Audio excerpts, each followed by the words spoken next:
Oke, saya ulangi lagi ya. Perbedaannya ketika kita menggunakan POS, itu data yang dikirimkan disembunyikan. Dalam artian di pad URL kita di bagian atas di browser itu tidak akan dimunculkan data yang kita kirimkan sebagai parameter. Sedangkan untuk yang get itu akan dikirimkan datanya dan parameternya ditunjukkan di bagian URL.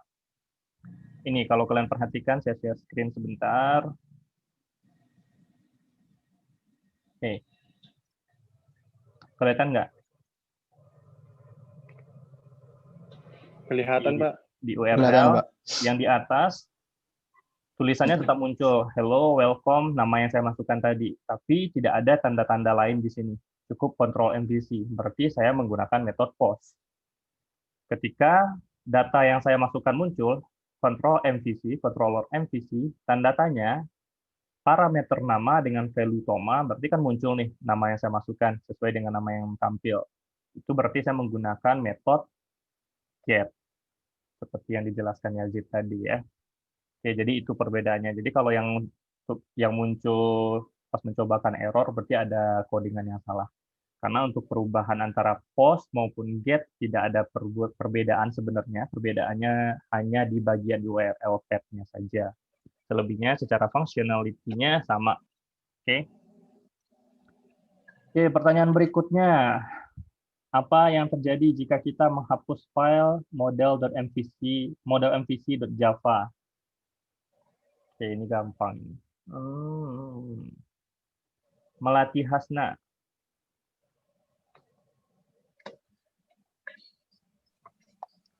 Pertanyaan Keempat. yang mana? Yang keempat ya. Jika menghapus file model MVC Java.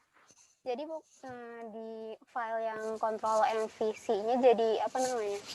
Jadi nggak ada apa namanya kelasnya. Jadi nggak bisa dijalanin, jadi error. Jadi error karena pada saat di controller MVC kita membutuhkan objek dari model MVC. Ya, yaitu bin. Nah, otomatis tidak dikenali si kelas model MVC tersebut ketika kita bikin objek bin ya. Otomatis kalau objek bin tidak berhasil dibikin, kita tidak bisa set atribut untuk request dan juga response. Oke, thank you Melati. Pertanyaan kelima, apa yang terjadi jika kita menghapus baris 19 pada controller MVC Java? Apa itu? Baris 19 request.setAttribute ya?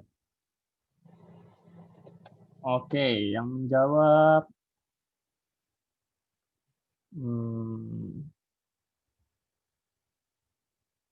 Muhammad Fatul, coba.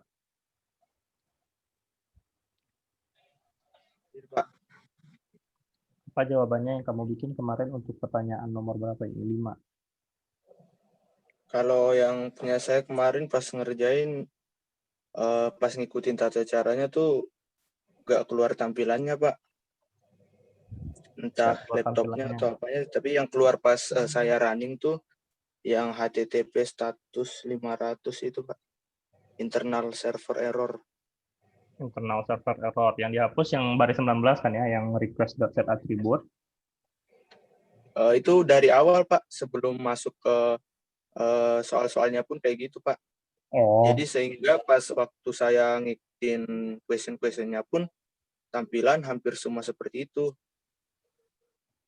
Oke deh, Itu yang lain kalau gitu. Ya, Farhan Ansori juga. Ya, Pak. Sebentar, saya lupa. Tadi yang udah jawab siapa aja ya? Siapa aja tadi saya lupa. Gulam nggak kejawab tadi ya. Eka tadi ada saya tanya ya. Eka. Yep. Terus siapa lagi? Melati. Yazid itu Pak, Yazid. Yazid. Baru 3 ya. Yang keempat tadi siapa? Oh, Yazid lagi 2 kali jawab tadi ya. Yazid mana? Oke, silakan Farhan. Pertanyaan nomor 5. Kalau di saya kemarin, Pak, itu tulisannya HTTP status error, Pak. Penjelasannya kenapa? Dan saya juga masih belum nemu, Pak. Kenapanya gitu, Pak? Kenapa? Kan kamu bisa baca, dianalisa, itu ada message tulisannya juga tuh, an exception occur processing /welcome.jsp at line 14. Kamu bisa buka at line 14. Nah, di line 14 dia minta untuk request get attribute bin.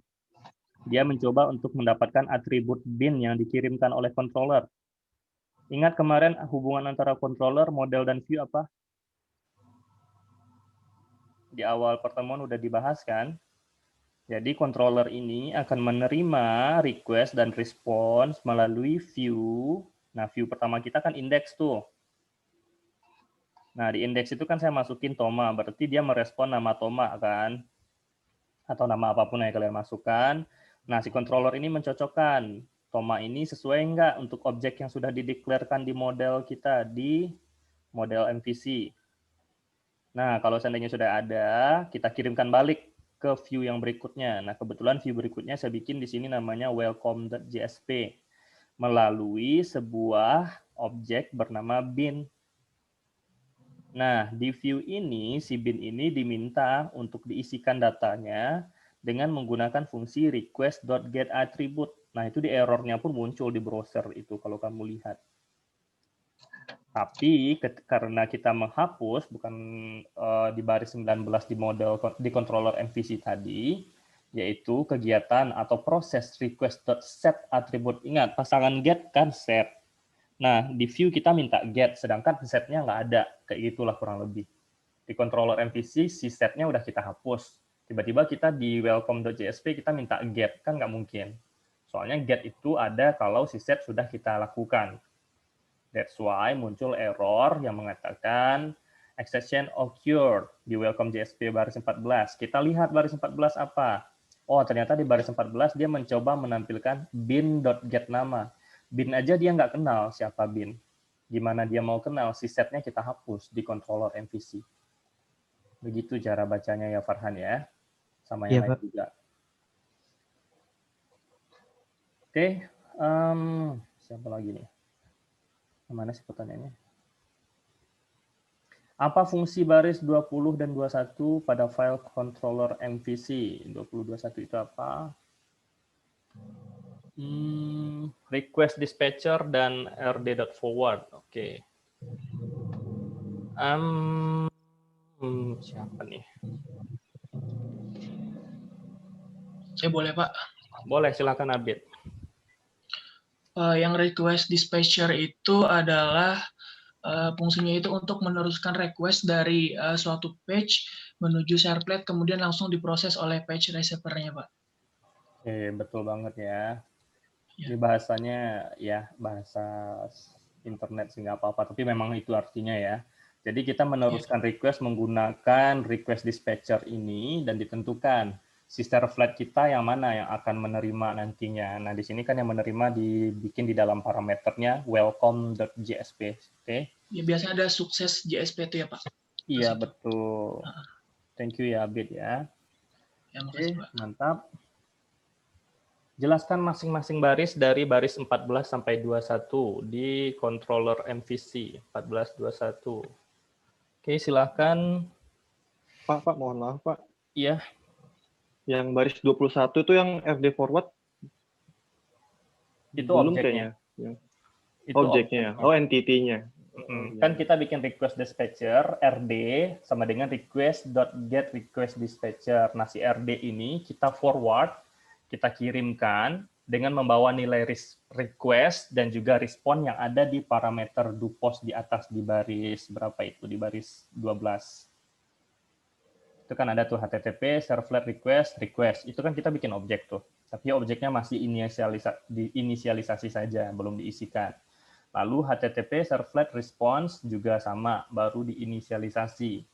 Nah, untuk si request ini baru kita isikan dengan request.setAttribute bin. Berarti di dalam request ini sudah ada objek-objek bin. Apa aja? Kebetulan untuk proses yang kita lakukan kemarin, di objek bin ini kita hanya mengisikan nama saja. Nama yang dimasukkan. Nah, si request tersebut dikirimkan berupa response, sehingga nanti di welcome.jsp dia akan mengenali bin tersebut. Coba deh di baris 19, berapa itu baris? Ya, di baris 19 kalian ganti set atribut bin-nya misalnya kalian ganti jadi obj. Otomatis ketika kalian buka di kalian codingan di welcome.jsp, yang kalian bikin bukan lagi get attribute bin, tapi get attribute tanda kutip obj. Jadi disesuaikan namanya itu. Oke ya. Gimana ya, Zid? Oke Pak, siap Pak. Terima kasih penjelasannya Pak. Oke, waktunya 10 menit, agak buru-buru dikit. Q7, siapa mau jawab? 14 sampai 21. Nanti kita lanjutkan lagi Zoom-nya. Siapa tadi? Maulana Rizky, coba.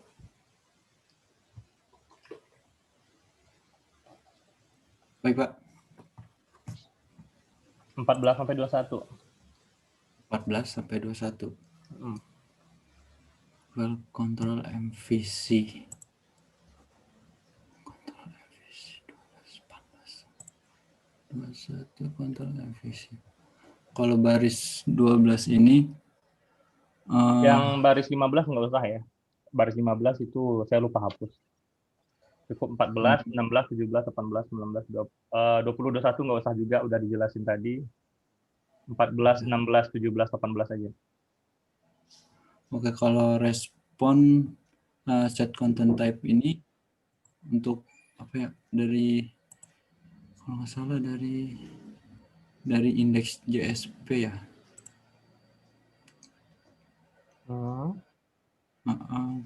Kalau yang 16 string name request create parameter ini untuk nanti pas kita request di halaman web page-nya ini untuk memasukkan namanya. Kalau yang string password ini juga get request.get parameter password ini nanti yang berfungsi untuk memasukkan password pas di halaman web page-nya. Password. Emang ada password? Password. Oh, ini pas saya nyoba yang ini, nggak ada, sebenarnya nggak ada ini Pak. Ini kan saya yang mini report itu kan saya ini. Nah, jadi itu coba jelasin yang string name sama dengan request.get parameter name itu apa? Ini string name request get parameter name. Nah, ini tuh untuk karena get itu kan privat ya.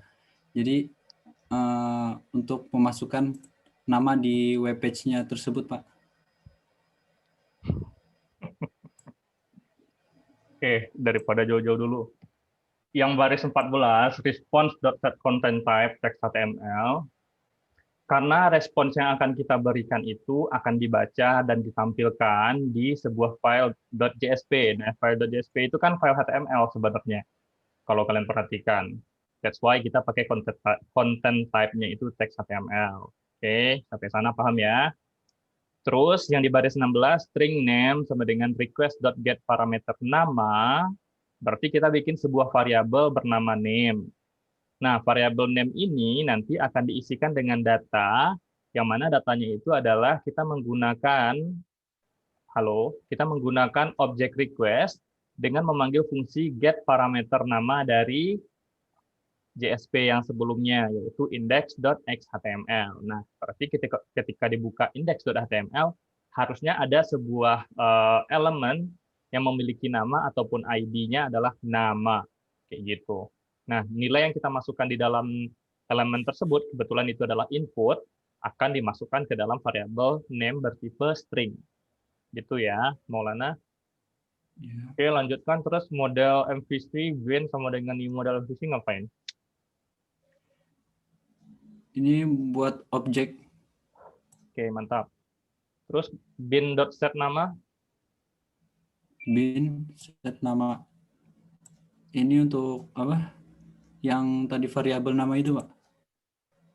Apa variabel nama itu tadi apa? Yang get parameter. Variabel nama untuk bisa memasuki ngisi nama. Nah, ini baru yang kamu sebutkan dengan fungsi setter getter yang privat tadi. Nah, bin ini kan objek dari model MVC. Nah, di model MVC itu kita punya privat variabel namanya adalah nama. Dan kita udah bikin setter-getternya, set nama, get nama gitu kan. Nah, kita mengatur nilai variabel tersebut yang ada di model MVC, yaitu variabel nama yang sifatnya private dengan menggunakan fungsi set nama, memanfaatkan objek bin.set nama. Dengan apa? Karena ketika kita menggunakan set, harus membawa parameter. Parameter itu adalah data yang ada kita simpan di dalam tanda kurung fungsi. Nah, di dalam tanda kurung fungsi set nama itu ada name. Name itu mana? Yaitu nama yang dimasukkan tadi melalui index.xhtml oleh si user. Gitu ya. Oke, terakhir request.setAttribute. Bin.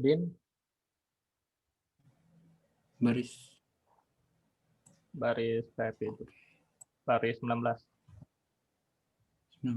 Oh ya, ini saya akan ada password ya. Lupa. Request set attribute bin ini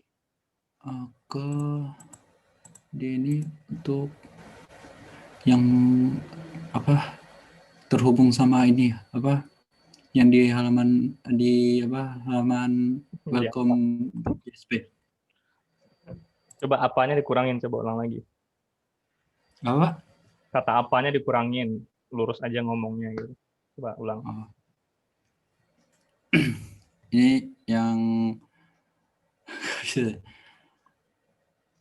terhubung sama halaman welcome.jsp set attribute bin.